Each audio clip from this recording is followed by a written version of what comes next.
જય શ્રી કૃષ્ણ મિત્રો, સ્વાગત છે તમારું મારી ચેનલમાં।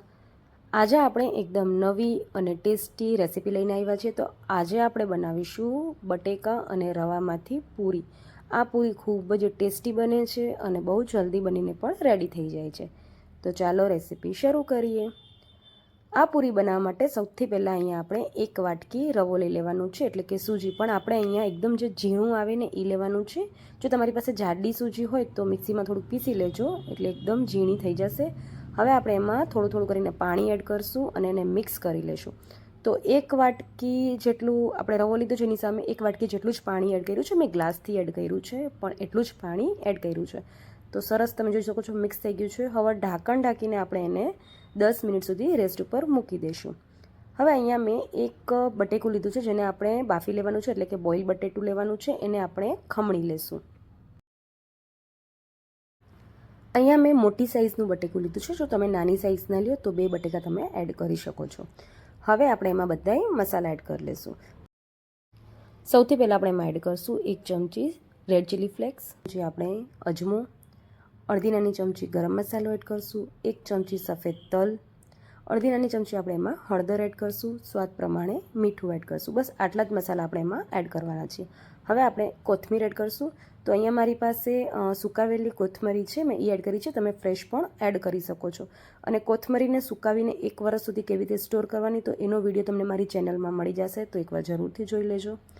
હવે આપણે જે રવાને પલાળીને રાખ્યું હતું એ રવો આપણે એમાં એડ કરીશું, સાથે 1 થી 2 ચમચી જેટલું તેલ એડ કરીશું। હવે બધી વસ્તુને આપણે સરસ મિક્સ કરી લેવાની છે, એટલે બધાય મસાલા સરસ એવા બટેકામાં અને રવામાં મિક્સ થઈ જાય ત્યાં સુધી આપણે એને મિક્સ કરી લઈશું। અને આ પૂરી તમે બનાવીને સ્ટોર પણ કરી શકો છો, એટલે કે તમે 2 દિવસ સુધી તમે આ પૂરી ખાઈ શકો છો। જરાય પૂરી બગડતી નથી અને એકદમ સોફ્ટ નવી રીતે સરસ એવી પૂરી બનીને આપણી રેડી થાય છે। તો બધોય મસાલો તમે જોઈ શકો છો મિક્સ થઈ ગયું છે। હવે આપણે એમાં ઘઉંનો લોટ એડ કરીશું। તો જે ઘઉંનો ઝીણો લોટ હોય, આપણે રોટલી માટે વાપરતા હોય એ જ લોટ લેવાનું છે। પણ અહીંયા આપણે થોડો થોડો કરીને લોટ એડ કરતા જઈશું ને મિક્સ કરતા જઈશું। તો અહીંયા 1 વાટકી જેટલો મેં લોટ લીધો છે। થોડો થોડો કરીને આપણે બધો લોટ એમાં એડ કરી લઈશું। અહીંયા આપણે પાણીની જરૂર નથી, આપણે જરાય પાણી એડ કરવાની જરૂર નથી। એમનેમ લોટથી સરસ એવો આપણો આ લોટ બંધાઈ જશે। તો આવી રીતે તમે જોઈ શકો છો મેં થોડું થોડું કરીને બધો લોટ એમાં એડ કરી લીધું અને એને મિક્સ કરી લીધું। તમે જો ટ્રાવેલિંગમાં બારે ક્યાંક જતા હોય તો તમે આ પૂરી લઈ જઈ શકો છો। તમે આ પૂરીને દહીં કે પછી લીલી ચટણી સાથે કે પછી સૂકી ભાજી સાથે પણ સર્વ કરી શકો છો। તો આવી રીતે મેં બધો લોટ એડ કરી લીધું છે ને લોટને આપણે મિક્સ કરીને એકદમ કઠણ લોટ બાંધી લેવાનું છે। તો અહીંયા જો તમને જરૂર લાગે તો બિલકુલ થોડું, એટલે કે 2-3 ટીપા જેટલું તમે પાણી એડ કરીને મિક્સ કરી શકો છો, પણ જરૂર ન હોય તો ન એડ કરતા। તો એકદમ સરસ એવો કઠણ લોટ બંધાઈ ગયું છે। થોડુંક તેલ એડ કરીને એને સરસ આપણે મસળી લઈશું। લોટને મસળવું ખૂબ જ જરૂરી છે, જેનાથી એકદમ સરસ આપણો લોટ રેડી થશે અને આપણી પૂરી સરસ એવી ફૂલીને બનશે। તો લોટ મસળાઈ ગયું છે। હવે આપણે એને ઢાંકીને 10 મિનિટ સુધી રેસ્ટ પર મૂકી દઈશું। તો 10 મિનિટ થઈ ગયા છે અને લોટ પણ આપણો રેડી થઈ ગયું છે। હવે આપણે આમાંથી લુવા બનાવી લઈશું। તો અહીંયા આપણે થોડીક મોટી અને એકદમ થીક પૂરી બનાવીએ છીએ, એટલે મોટા મોટા લુવા બનાવશું। તો સૌથી પહેલાં આપણે પહેલાં બધાય લુવા બનાવી લઈશું। તો અહીંયા તો આપણે પૂરી બનાવવાના છીએ તળીને, પણ જો તમને તળવું ન હોય કે તમારે બહુ ઓઇલી ન ખાવું હોય તો તમે આના પરાઠા પણ બનાવી શકો છો। પરાઠા પણ ખૂબ જ સરસ અને એકદમ સોફ્ટ બને છે।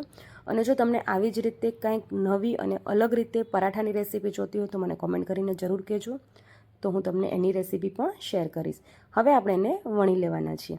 તો અહીંયા તો નોર્મલ જે આપણે પૂરી બનાવીએ ને એવી જ રીતે પૂરી બનાવીએ છીએ, પણ જો તમને એઝ અ નાસ્તા માટે આ પૂરી બનાવવાની હોય તો તમારે એકદમ પતલી વણવાની અને કાપા પાડીને કે પછી કટ કરીને કોઈ બી તમને શેપ ગમતું હોય એવા શેપ આપીને તમે એને તળીને ડબ્બામાં સ્ટોર કરીને પણ રાખી શકો છો। 15 દિવસ સુધી તમારી એ પૂરી સરસ રહે છે। પણ એના માટે તમારે એને ફૂલાવાની નથી, કાપા પાડીને એકદમ સરસ ક્રિસ્પી પૂરી એને બનાવવાની। અત્યારે તો આપણે જનરલી જે નાસ્તા માટે બનાવીએ ને એવી જ પૂરી આપણે અહીંયા બનાવવાની છે। આ મેં તમને ખાલી આઈડિયા આપ્યું કે તમે આવી રીતે પણ કરી શકો છો। તો સરસ એવી તમે જોઈ શકો છો પૂરી આપણી ફૂલાઈ ગઈ છે અને એકદમ સરસ એનો કલર પણ આવ્યો છે। તો બિલકુલ આવી રીતે આપણે બધી પૂરી તળી લઈશું। આ પૂરી તમે નાસ્તામાં, જમવામાં કે પછી ટ્રાવેલિંગમાં જતા હોય ત્યારે પણ બનાવી શકો છો, સાથે લઈ જઈ શકો છો। અને આ પૂરી તમે દહીં કે પછી ટમેટો કેચઅપ છે કે પછી ગ્રીન ચટણી કે સૂકી ભાજી સાથે પણ સર્વ કરી શકો છો. અત્યારે હું એને દહીં સાથે સર્વ કરું છું અને હું તમને તોડીને પણ બતાવું છું કે એકદમ સોફ્ટ પૂરી તમે જોઈ શકો છો બનીને રેડી થઈ છે અને જરાય એમાં તેલ નથી રહ્યું. તો ખૂબ જ ટેસ્ટી આપણી આ નવી પૂરી બનીને રેડી થઈ ગઈ છે. તો આવી જ નવી રેસીપી જોવા માટે મારી ચેનલને સબસ્ક્રાઈબ કરી લેજો. તો ચાલો મળીએ નેક્સ્ટ વિડીયોમાં નવી રેસીપી સાથે.